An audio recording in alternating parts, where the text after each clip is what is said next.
Long ago, in a valley hidden between mist-clad mountains, there was a village called Ravendale. Encircled by whispering pines and winding rivers, the village had a secret known only to those who listened to the stories of the elders. Once every full moon, when the sky gleamed like polished silver, a spirit emerged from the meadows beyond the forest. She was called the Moonlight Dancer. The stories spoke of a figure clad in flowing silks that shimmered with every step, her presence turning the wind into a melody. Those who had seen her described an ethereal glow, as if she were spun from the moon's very essence. It was said that any who joined her in the dance, without hesitation, without fear, would be granted a single wish. But there was a rule, an unspoken law of magic. Only those with pure intent, who surrendered fully to the rhythm of the night, would be heard. Most villagers dismissed the tale as an old superstition, a bedtime story told to children. Yet there were those who believed, who longed to step into the enchanted clearing and feel the moon's magic beneath their feet. One such believer was a young woman named Lysandra. Lysandra had grown up with her grandmother's stories, whispered to her by the fire on long winter nights. While others had laughed, she had listened. While others had gone about their lives, she had watched the moon, memorizing its cycles, feeling its pull in her very bones. She had always been drawn to the dance, not because she sought riches nor power, but because she felt, deep within her, that she was meant to be part of it. Yet, Lysandra carried a sorrow that weighed upon her heart. Her younger brother Orion had fallen ill months ago, and no remedy the village healers provided had eased his pain. He grew weaker with each passing day, his once bright eyes dulled, his laughter now only a memory. If there was magic in the world, if the Moonlight Dancer was real, then perhaps there was hope. And so, on the night of the full moon, she set out alone. The path to the meadow was not well travelled. It wound through the dense forest where the trees stretched high into the sky, their twisted branches blocking all but the faintest glimmers of moonlight.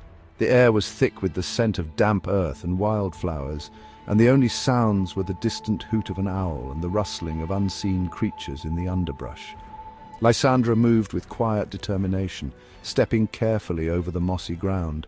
Her heart pounded, not from fear, but from anticipation. She carried nothing with her but a silver anklet, an heirloom from her grandmother, who had once told her that the dancer listened best to those who brought not offerings, but belief. The journey felt endless, time stretching and folding in on itself as she navigated the winding paths. But at last the trees thinned and the world opened before her. The meadow, it was bathed in moonlight, the grass swaying as if whispering secrets to the night air. Fireflies wove golden threads between the tall wildflowers, and the air itself felt different, charged with something ancient, something unseen. Then the wind shifted. A mist curled from the ground, rising like a veil of silver, swirling in slow, deliberate motions. The air grew still, the world holding its breath, and then from the heart of the mist she appeared. The Moonlight Dancer was unlike anything Lysandra had imagined. She was neither fully human nor fully spirit. Her form seemed woven from moonlight and shadow, shifting and shimmering as she moved. Her gown flowed like liquid silk, the fabric catching the moon's glow, and with each step she took, the grass beneath her feet seemed to pulse with light. She did not speak, she did not beckon, she simply danced. Lysandra hesitated only for a moment, then, with a deep breath, she stepped forward, allowing the music of the night to take her. At first, her steps were uncertain. The rhythm was not one she had ever learned. It was older than any song, wilder than any melody. It was the pulse of the earth, the whisper of the stars, the slow, steady breath of the universe itself. And then she let go. She danced. She spun through the meadow, her arms outstretched, her feet barely touching the ground. The wind wrapped around her like an embrace, the moonlight painting silver patterns on her skin. Time unraveled. She was no longer Lysandra the villager, Lysandra the sister, Lysandra the seeker. She was simply movement, an echo of the night. The dancer moved with her, their steps perfectly in sync. The air hummed with something unseen, something powerful, as if the very fabric of the world was bending, listening. And then, as the first hint of dawn began to touch the sky, the dance slowed. The Moonlight Dancer raised her arms, and Lysandra felt a warmth spread through her chest. Not a heat, but a gentle glow, like a wish taking root in her soul. She did not need to say what she longed for. The dancer knew. The world shifted, the mist coiled back into the ground, the fireflies dimming. The dancer took one final step, and then, just as the sun's first rays kissed the horizon, she was gone.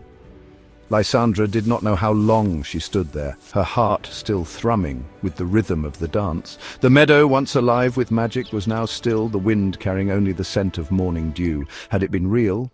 Doubt crept into her mind as she made her way back to the village. Had she truly danced with the Moonlight Dancer, or had it been a dream woven by the night?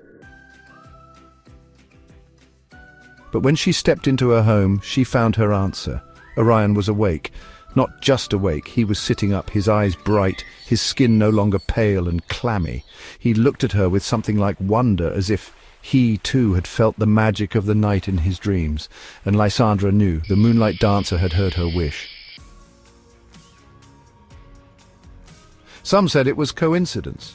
Some said it was the will of the gods. But Lysandra knew the truth.